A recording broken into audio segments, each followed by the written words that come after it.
وہ ان سب کاموں میں نہیں پڑتا، وہ ان سب باتوں کا مقصد کیا ہے؟ وہ جھنجھلایا تھا، بدلہ ہم اس سے بدلہ لیں گے، اس نے تمہیں ایک غیر لڑکی کی عزت بچانے کے لیے استعمال کیا نا، اب تم اس کی کسی بہت عزیز اور محبوب لڑکی پر قبضہ کر لو، اس کے ساتھ وہی کرو جو تم اس حالے کے ساتھ کرنا تھا، اور وہ اسے بچا نہیں سکے گا۔ پھر دیکھو کیسے تڑپتا ہے نوح، اس کی ہمت کیسی ہوئی تم استعمال کرنے کی، تم یاقوت مرزا ہو، کوئی عام آدمی نہیں ہو، یہاں بیٹھ کے رونے سے بہتر ہے اپنا بدلہ لو۔ نوح کو بتاؤ کہ تم استعمال ہوئے بغیر بھی اپنا بدلہ، اپنا انتقام لے سکتے ہو، مرد بنو یاقوت مرد۔ وہ اپنے حساب سے ایک سچا دوست ہونے کا ثبوت دے رہا تھا۔ اس کے اگر کوئی گرل فرینڈ نہیں ہے، اس کی زندگی میں کوئی لڑکی نہیں ہے، وہ یاقوت بولتے بولتے رکا تھا۔ سماعتوں میں دور کہیں نوح مرزا کی آواز سنائی دی تھی، میری زندگی میں ایک ہی عورت ہے نیرو، مجھے ہر لڑکی میں نیرو نظر آتی ہے، میری زندگی میں ایک ہی عورت ہے، مجھے ہر لڑکی میری بہن سے دور ہو یاقوت، میری زندگی ایک عورت، ہر عورت میں نیرو میری بہن۔ اس کے ذہن میں آوازیں گڑمٹ ہونے لگی تھی، اس کی ایک بہن ہے بس۔ بلاوا آخر وہ بول پڑا تھا، کیس کھل کر مسکرایا تھا، گریٹ، یہ تو بہت اچھا ہو گیا، پتہ چلے گا نوح کو میرے دوست کے ساتھ غداری کرنے کا کیا نتیجہ ہوتا ہے۔ جبکہ یاقوت کی آنکھوں میں بے چینی ابھری تھی، وہ معصوم ہے، اس کا کیا قصور، بہت چھوٹی ہے، ہم کچھ اور سوچ لیتے ہیں، لیکن وہ نہیں، اس حالے کو کڈنیپ کر لیتے ہیں۔ یا پھر کیس نے اس کی بات بیچ میں ہی کاٹ دی، بس یاقوت اب اور کچھ نہیں، وہ لڑکی اے ایس پی کے گھر میں ہو اور اب تجھے اس کے سائے کو بھی چھونے نہیں دے گا، تو نے اگر واقعی مرد بننا ہے، اپنا بدلہ لینا ہے تو چل میرے ساتھ، ورنہ باہر جا، وہ اسٹول ابھی فارغ ہے، جا جا کر کم منا، جس لڑکی کو تم معصوم کہہ رہا ہے نا، وہ وہی ہے سارے فساد کی جڑ، کیا انہوں نے اسی کی وجہ سے تمہیں دھوکہ نہیں دیا؟ کیا اس کو پروٹیکٹ کرنے کے لیے اس نے اس لڑکی کو پروٹیکٹ نہیں کیا؟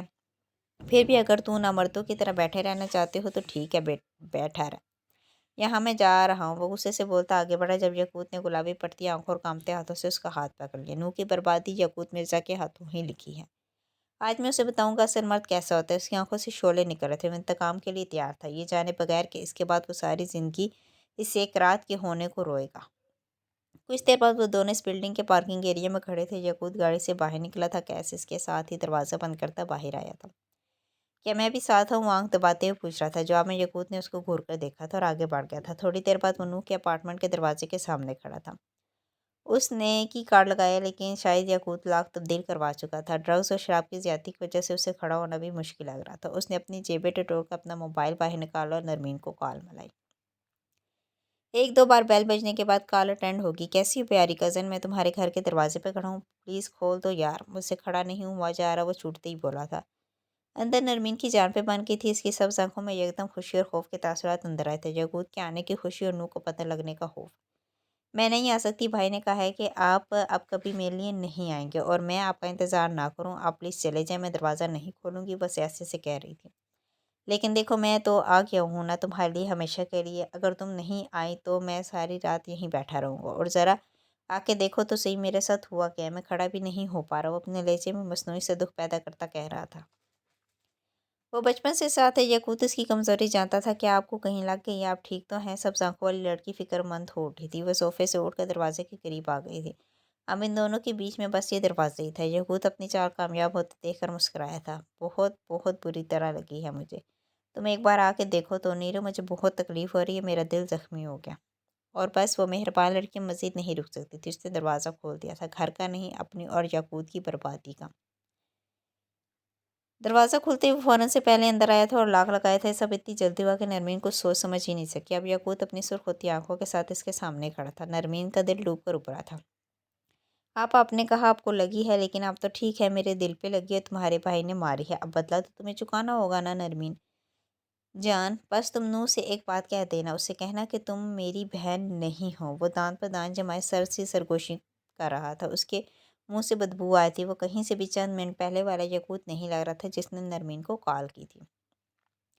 تمہارے بھائی کو مجھے استعمال کرنے کا بہت شوق ہے نا، آج میں اسے بتاؤں گا کہ یاقوت اپنے ساتھ برا کرنے والوں کے ساتھ کیا کرتا ہے۔ تم سوچ رہی ہوگی کہ اس سب میں تمہارا کیا قصور، تو میں تمہیں بتا دوں کہ ہر فساد کی جڑ تم ہو، تمہارے سارے مسائل تمہاری ذات سے جڑی ہیں، آج سب مسائل ختم ہو جائیں گے۔ بس کے قریب آتے ہوئے کہہ رہا تھا، نرمین کے جسم سے جیسے کسی نے روح کھینچ لی، اس نے قدم پیچھے موڑے تھے، لیکن اب فرار کی ہر راہ ختم ہو گئی تھی، آج کے بعد اس کی ساری زندگی اندھیر ہونے والی تھی۔